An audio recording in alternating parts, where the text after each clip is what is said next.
2030. Today's deep dive, I really want to talk about the recent news, and this is about the Riyadh Metro. I hope you're either sitting down or if you're standing up, holding on to something firmly so you don't fall over. We have new confirmation that the Metro for the Kingdom's capital city will open this year after a decade of hard work from both the public and private sector, regional authorities, the BAX consortium who built it. The 174-kilometer metro train system's launch is, quote, just around the corner, according to Saudi Arabia's Minister of Transport and Logistics, Saleh Al-Jasser. Quote, the long wait, he said, and I want to focus on this in a little bit, will end with a distinguished project that we are all looking forward to, Al-Jasser told the network in Arabic. I believe that was Al Arabiya. Quote, the Royal Commission for Riyadh City announced that it will open this year. It is undoubtedly a massive project and a significant shift, he added. We are talking for the Riyadh Metro, 6 metro lines, 84 stations, 80 bus routes, 842 buses spread across 2,860 stops. The total estimated cost for the project, though admittedly it is very difficult to know exactly, is estimated to be at $22.5 billion. Combined, the transport network and infrastructure will have a passenger capacity of 1.7 million passengers per day in the initial operation phase alone. The network will be connected to King Khalid International Airport and King Abdullah Financial District, CAFT, the main universities downtown Riyadh, and the Public Transport Center. Of course, the metro, and you can look up a map online. Inshallah, we will also have a map of it for those of you watching on YouTube.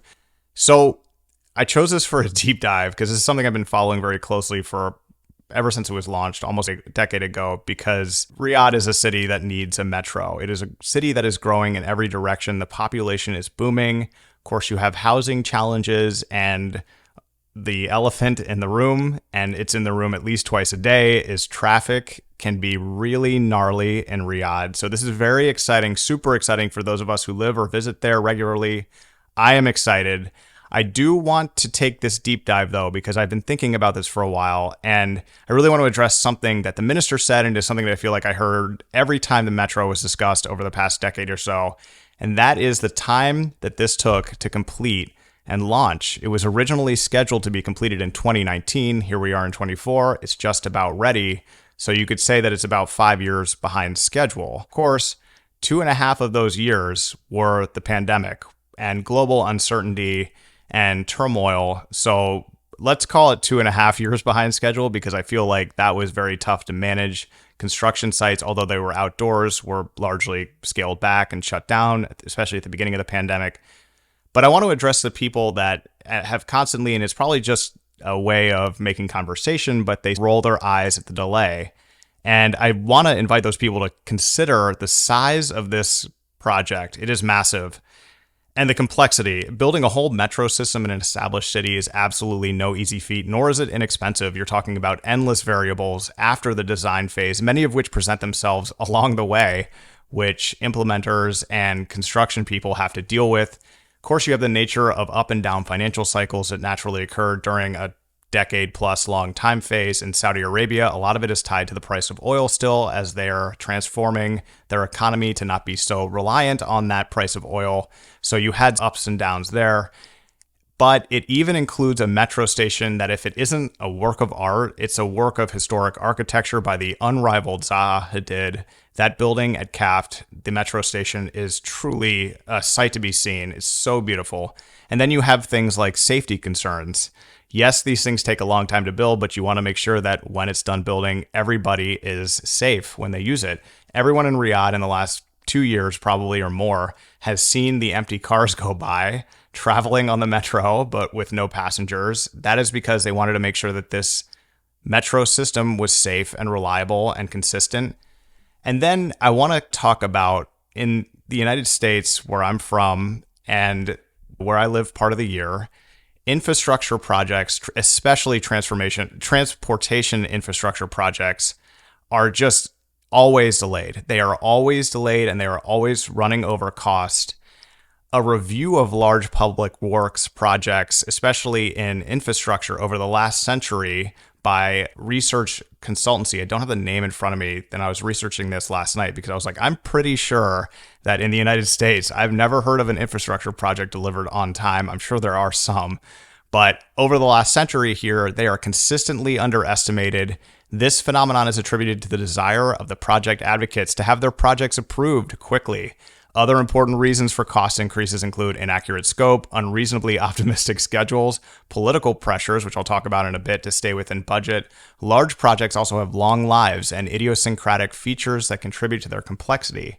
So not only is a overdue or delayed or past due, I don't know how you want to say it, not only is this common with infrastructure projects, there is now an act of Congress in the United States to ensure that this is at least somewhat managed and contained.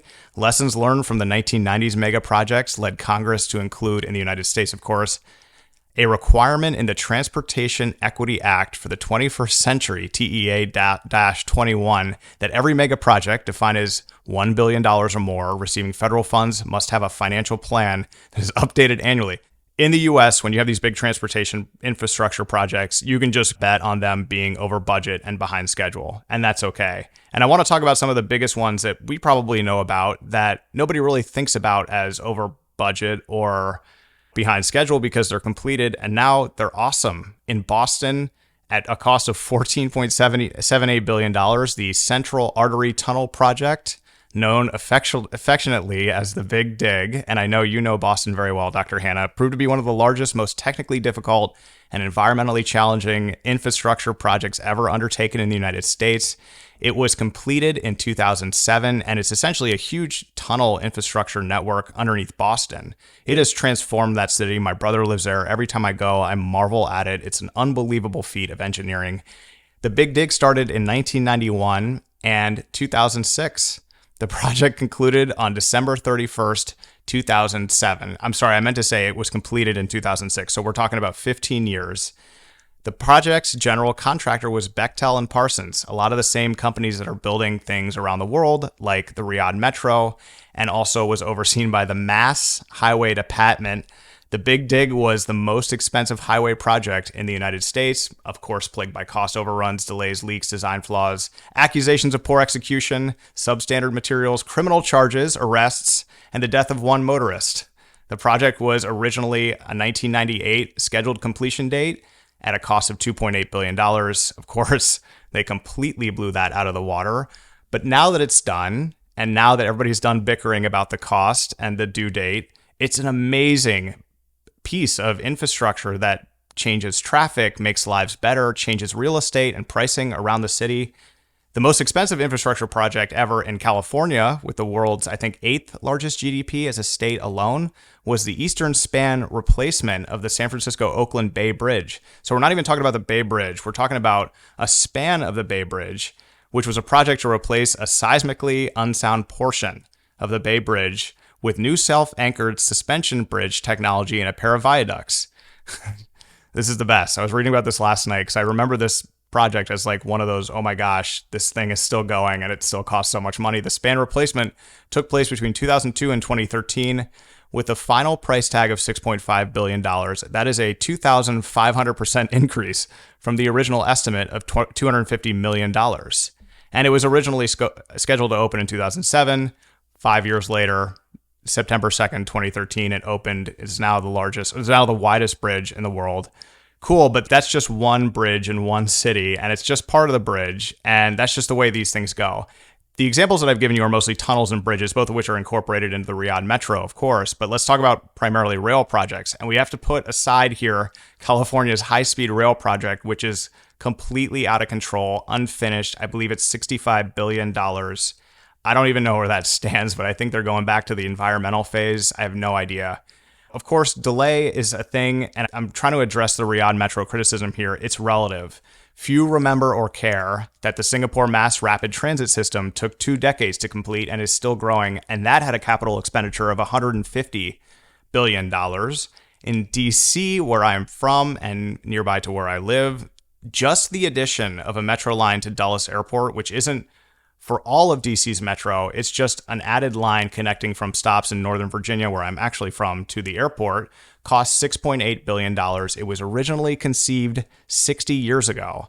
That's $200 million per mile on a 30-mile rail line, and it took forever to complete. There were financing delays. There was a big fight between the federal government and the state government. They had issues, of course, with micromanagement with local officials saying, where is this metro line and why aren't you doing it cheaper? Probably the worst things to hear if you're a construction manager. My point is this: metro projects are expensive. They're incredibly complicated. You're dealing with neighborhoods. You're dealing with underground construction under houses. You're also transforming neighborhoods into other things as you do this. It's just the level of complexity and the level of sort of cooperation that you need to get it done is actually amazing. So forget whether it's late compared to estimated completion dates. None of that matters. In my opinion, the focus now should be on how good the timing is for the metro to be coming online right now. And Riyadh City is ascending. I believe, and I want to go on record for what it's worth, to our 10,000 subscribers, the metro's first day will start a new era in this city. And it's not going to feel like that right away. Ultimately, and faster than you may think, though, it will contribute not just to the city's growth, but to the personal growth of citizens and residents. For many, especially in Riyadh, where commuting times and costs are real daily factors, where real estate is soaring in value and supply tries to keep up, and where traffic is like a daily storm that must be navigated around at your own peril, this metro comes at the perfect time for Riyadh.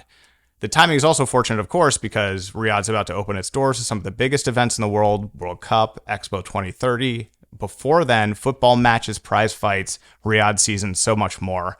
Then you have the giga projects that are going to be attractions in themselves.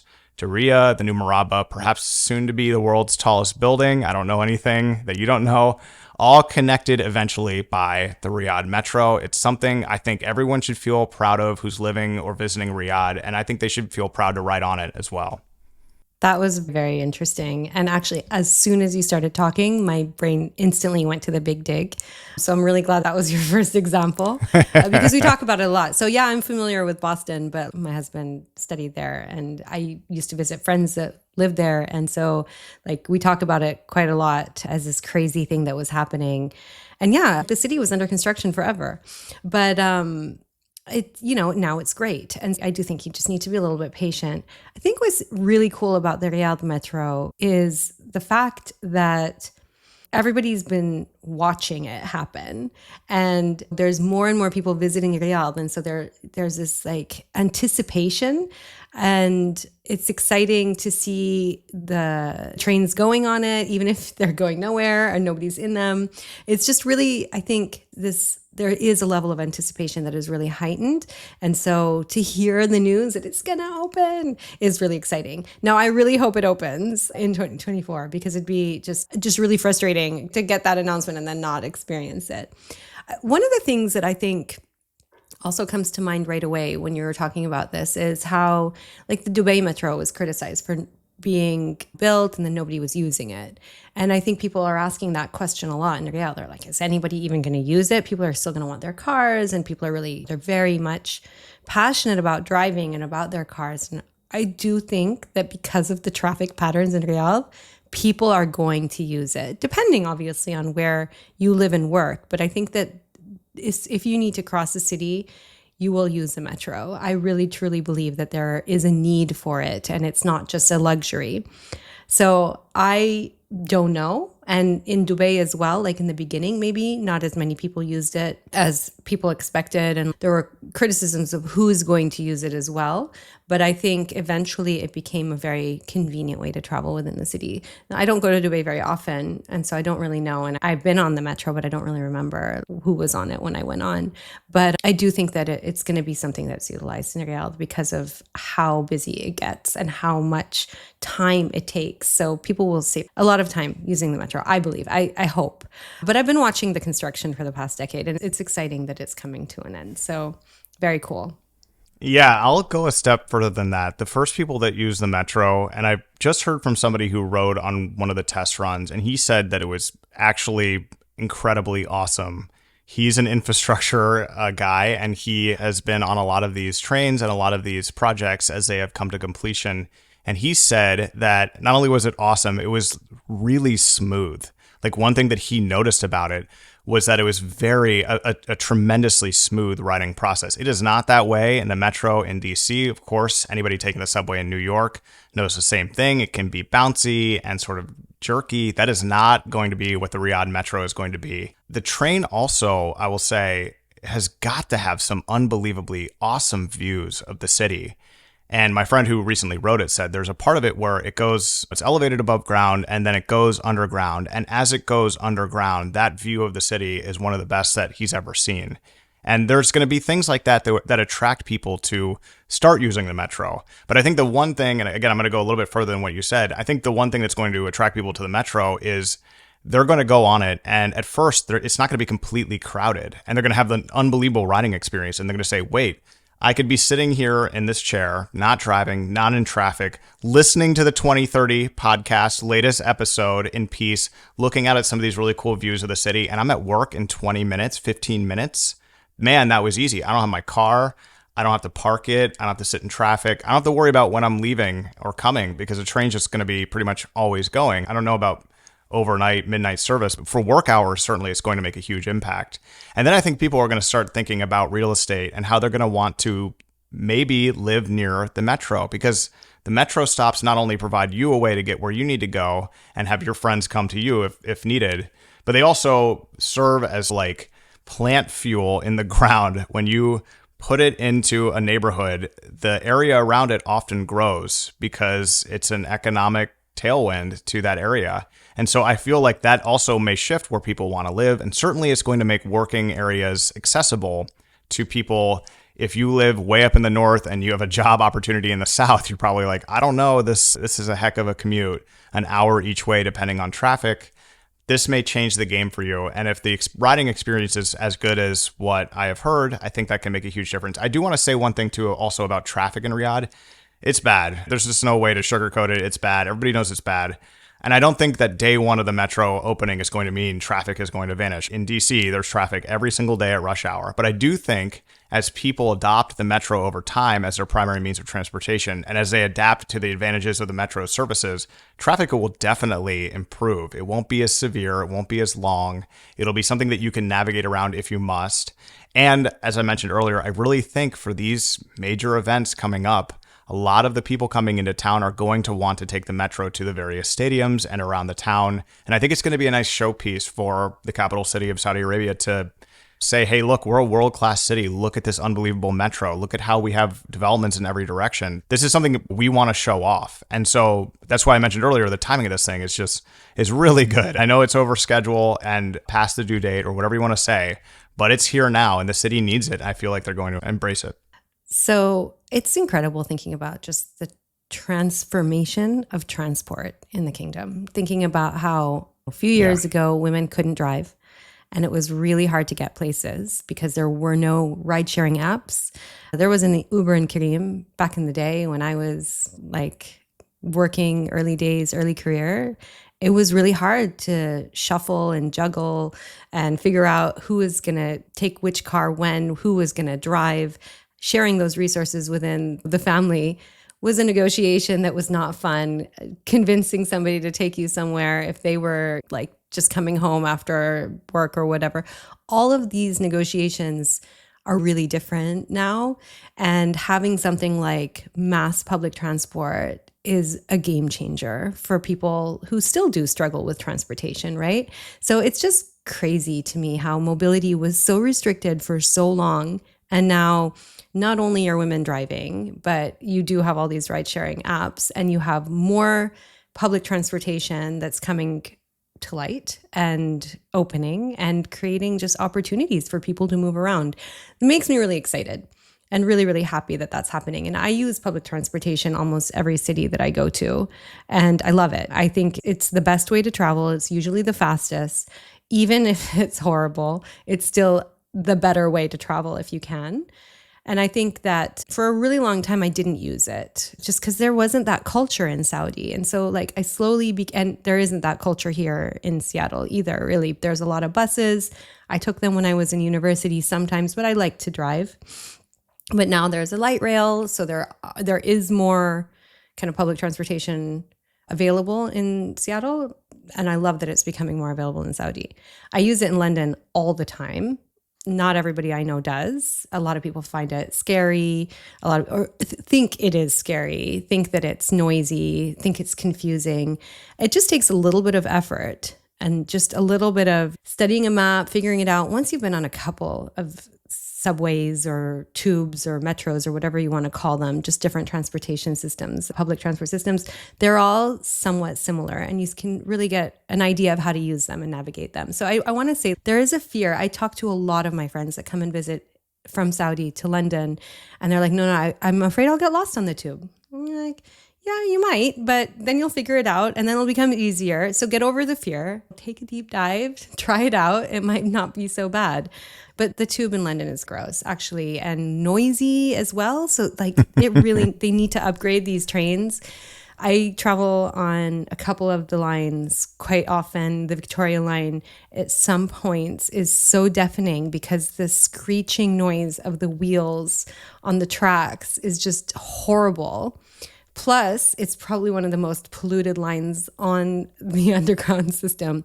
Fun fact, it is the oldest underground in the world, in the United Kingdom. Obviously not the Victoria line, that came later, but the system itself is the oldest one, was the first underground system to open.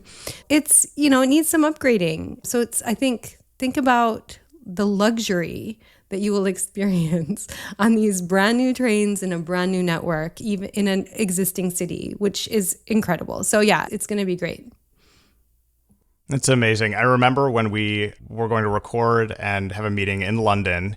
This was for episode like 5 or 6 when we were first getting started. I was on my way to London anyway. And when I arrived in London, I sent you a message and I said, where is my car service? What kind of welcoming is this? You're Saudi. And you just basically said, no, take the train from the airport to wherever you're going, and it's like amazing. And I was like, yeah, I know, but I don't like the pickup car service, the VIP treatment. And I got on that train and it was so awesome. It was like 15 minutes and I was just right in the heart of London, and I couldn't believe how easy it was. It just speaks to what you were talking about. It's the kind of thing where you're like, I don't know, it seems complicated. Where do I go? What do I do? How do I buy a ticket? And then once you get used to it, you're like, how did I live without this?